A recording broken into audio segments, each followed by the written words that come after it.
జీడిమెట్ల పరిధిలో దారుణం చోటు చేసుకుంది. కాపాడాల్సిన తండ్రి కూతురు పైన అతి దారుణంగా అత్యాచారం పాల్పడ్డారు. అదేవిధంగా తండ్రి నుంచి పారిపోయే ప్రాంతంలో ఏదైతే తను తప్పించుకునే ప్రాంతంలో మరొకరితో స్నేహం చేసి ప్రేమాయణం, దాని తర్వాత నేను ఆశ్రయం ఇస్తాను, నీకు ఉద్యోగం ఇస్తా అని ఇవన్నీ చెప్పడం జరిగి తనను కూడా రేప్ చేయడం కూడా జరిగింది. రవి అనే వ్యక్తి వాళ్ళ మదర్ ఉన్నారు, వాళ్ళ మదర్ అడ్డుకునే ప్రయత్నం కూడా చేశారు. ఒకసారి మాట్లాడే ప్రయత్నం చేశారు. क्या हुआ आपका बच्ची को? कैसे हुआ बोलो?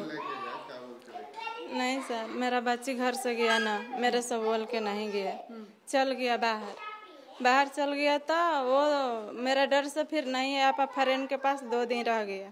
वो करके फिर दूसरा बच्चे कौन भी बाहर लेके चल गया। वो दिन 4 दिन रखा उधर, वो बच्चे भी पकड़ा उधर। बच्ची अपना डर से पापा के, मेरे डर से अपना पापा के वही में रेप कस दिया कि पापा घर पे जाते तो मारते चाहे काटते चाहे कुछ भी करते, इसलिए मेरा आदमी के वही में लिखा दिया। वो उधर पुलिस स्टेशन में गया, कंप्लेन खड़कत के हमारा बच्ची कहाँ गया, हाँ कंप्लेन लिखा गया। वो सब पूरा लफड़ा बढ़ा के और रख दिया ज्यादा। तो आपका उसका पिताजी जो है हाँ। पहले भी ये तरह नहीं कुछ भी नहीं करा, मगर वो मेरा बच्ची डर से उसको फंसा दिया। क्या करते सर, हम गरीब बहुत मजबूर में, हमारा कोई भी इधर नहीं है सर। कोई बोल रहे ना, वो स्टेटमेंट में भी था पिताजी ने बलात्कार किए बोल के। कुछ भी नहीं है सर, मेरा बच्ची डर से खाली फंसा रहा है उसको, कुछ भी नहीं है। आपका बच्ची किधर है अभी? बच्ची उधर है सुभाष नगर। तो उसका अभी हालत कैसा है, मेडिकल कंडीशन कैसे है अभी? वो क्या करा, वो पुलिस लोग बोल रहे हैं ना को नॉर्मल है, कुछ भी नहीं है, पापा के डैडी के कुछ भी नहीं है। फिर उधर से रेप कर दिया, उधर फंसा दिया उसको खाली पीली के। बच्ची ने स्टेटमेंट में दिया ना पापा ने ऐसा किया बोल के। केस खातिर वैसा करा, कुछ भी नहीं करा, केस खातिर ऐसा सब लफड़ा बढ़ा के रखा। पापा ने कुछ भी नहीं किया उसको? नहीं करा। हम ड्यूटी के जाते ना सर, सुबह में चल जाते, थोड़ा ज्यादा पिए खाए वाला है, कुछ भी नहीं है उसको का।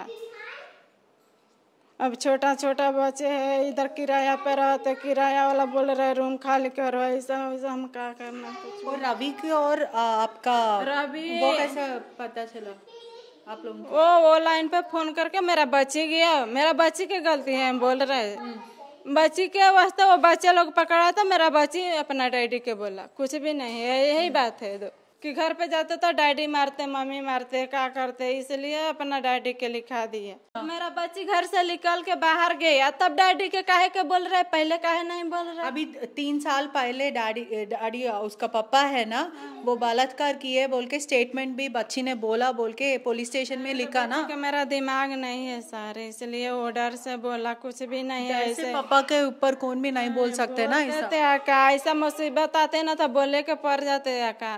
मेरा बच्ची अभी तैयार है ना, मम्मी झूठ सांच के बोल दिए, पापा के डर से बोल रहे, हम अभी केस खाई करते, मेरा बच्ची बोल रहे हैं ना, मेरा बच्ची तैयार है ना सर, कि कुछ भी हुआ सर हमारा केस खाल कर दो, हम यही हाथ जोड़ी कर रहा है, कुछ भी नहीं कर रहा। मेरा पास कुछ भी नहीं है सर, मेरा पास कुछ भी नहीं है, 1 रुपया नहीं है, अभी किराया देवे के है, हम कमाते खिलाते तो बच्चे लोग के पोस रहे का, कुछ भी नहीं है सर। मेरा पास कुछ भी नहीं, बिहार से कमाने खा ले के आया, इधर ऐसा लफड़ा मेरा ऊपर आ गया, कुछ भी नहीं है सर, क्या करना।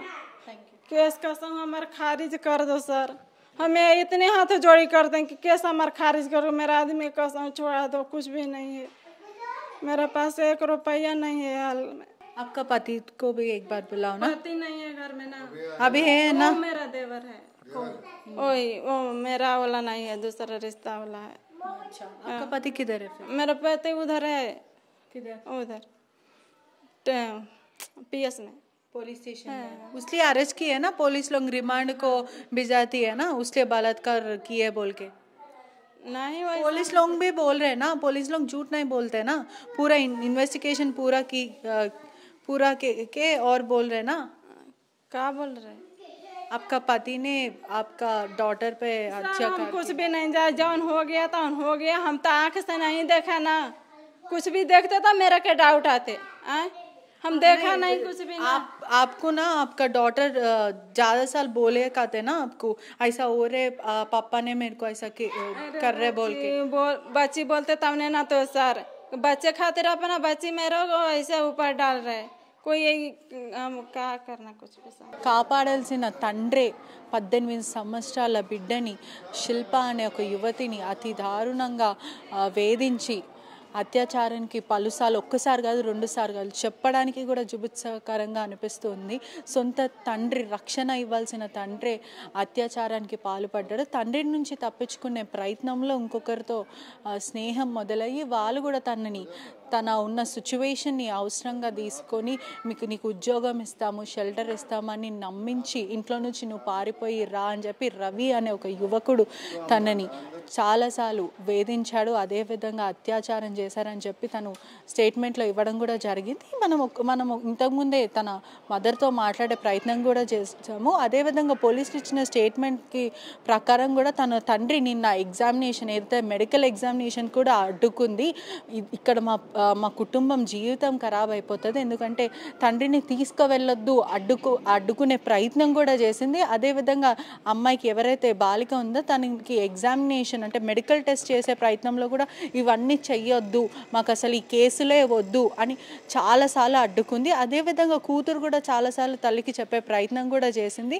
అమ్మ నాన్న ఇలా చేస్తుండంటే కూడా నువ్వు డాడీ పైన తప్పుడు సమాచారం ఇస్తున్నావు, ఇవన్నీ చెయ్యొద్దు అని ఖండించే ప్రయత్నం కూడా చేసింది చాలాసార్లు అని. అంటే ఒక్కసారి ఆలోచించండి, పిల్లలు సొంత తండ్రి అంటే కన్న తండ్రి ఇలా ప్రవర్తిస్తుండని కన్న తల్లికి చెప్తే నువ్వు డాడీ పైన ఇవన్నీ తప్పుడు చెప్తున్నావు అని ఖండించడం ఎంత దారుణం. ఇంకెవరికి చెప్తారు పిల్లలకి ఇట్లా అవుతుంది, ఇట్లా డాడీ నన్ను ఇలా చేస్తుండు అని నోరు తెరిచి మరి చెప్తుంటే నువ్వు డాడీ పైన తప్పు చెప్తున్నాను తల్లి ఆ మాటలను కొట్టివేసింది. వీళ్ళిద్దరి దగ్గర నుంచి తప్పించుకునే ప్రయత్నంలో రైల్వే స్టేషన్ వెళ్ళి ఇంకొకరితో పరిచయం చేసుకుంది రవి అనే వ్యక్తి తన సిచ్యువేషన్ని అవసరంగా వాడుకొని తనని వేధించడం, దాని తర్వాత తనని రేప్ చేయడం ఇవన్నీ జరిగింది. ఒక్కసారి ప్రజలు కూడా ఆలోచించాలి, పిల్లలు ఏం చెప్తున్నారు, నిజంగా వాళ్ళ పట్ల ఇలాంటివి జరుగుతున్నాయా అనేది ఒకటిసారి కూడా ఆలోచించాలి. ప్రస్తుతం అయితే తండ్రిని పోలీసులు అరెస్ట్ చేశారు. అదేవిధంగా ఎవరైతే తన ఫ్రెండ్ రవి ఉన్నారో రవిని కూడా అరెస్ట్ చేయడం జరిగింది. కానీ తన మదర్కి మాత్రం ఇప్పటివరకు ఈ కేసు నుంచి మమ్మల్ని బయటికి పాడేయండి అని అంటుంది, కానీ నా బిడ్డకి ఇట్లా అన్యాయం జరిగిందని చెప్పడానికి కూడా ముందుకు రావటం లేదని కూడా చెప్పొచ్చు. అంటే కప్పిపుచ్చే ప్రయత్నం చేస్తున్నారని కూడా మనకు క్లియర్గా తెలుస్తుంది. కెమెరామన్ దయాసాగర్ తో పెట్రిషా రిపోర్టింగ్ RTV హైదరాబాద్. మరిన్ని వీడియోస్ కోసం ఛానల్ ని సబ్స్క్రైబ్ చేయండి, లేటెస్ట్ అప్డేట్స్ కోసం వాట్సాప్ ఛానల్ ని ఫాలో చేయండి అండ్ లింక్ డిస్క్రిప్షన్ లో ఉంది.